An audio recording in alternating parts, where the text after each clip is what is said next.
So I've had this saw for a few months now. Me and Evolution had a chat just after Make Essential this year, and they sent it to me. They sent it to some other people as well, which was great to see.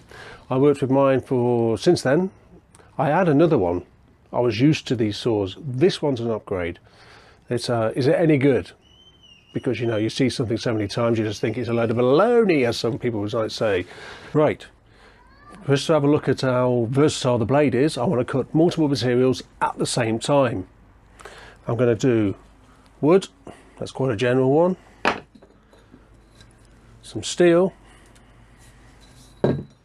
some very fine steel alloy stuff, it's a bit of old curtain pole, and maybe some other stuff as well. Stick around and have a look at that. Now the steel, if I measure, is coming in at just over 2 mil.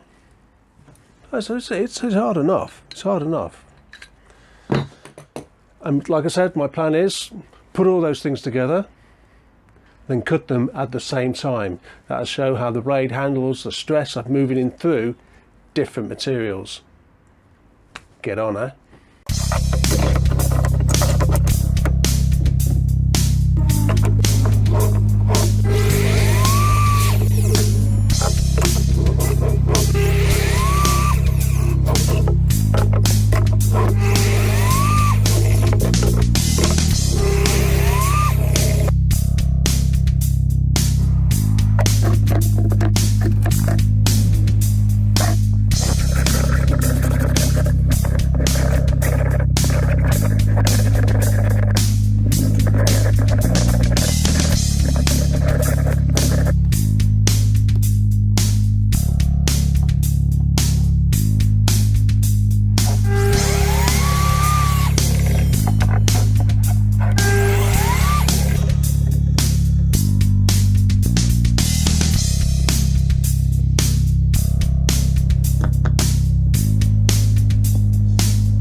exactly what they say it does.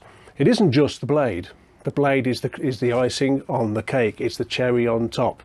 It cuts through what you throw at it. It's the whole thing. Built well, works well, handles well. Motor is as good as the blade. It keeps it cutting even when it gets resistance from a different material, such as moving from wood to metal. Just throw whatever you like at it. It cuts it. Now these are just little samples, little, I suppose, what would you call them? Things, just to prove a point. And it all came from that ugly piece there. All the materials whacked together and cut into that. What am I going to do with them? Well, I've done. They proved their point. Now, just think, if they sold these blades in tins, they could say it does exactly what it says on the tin.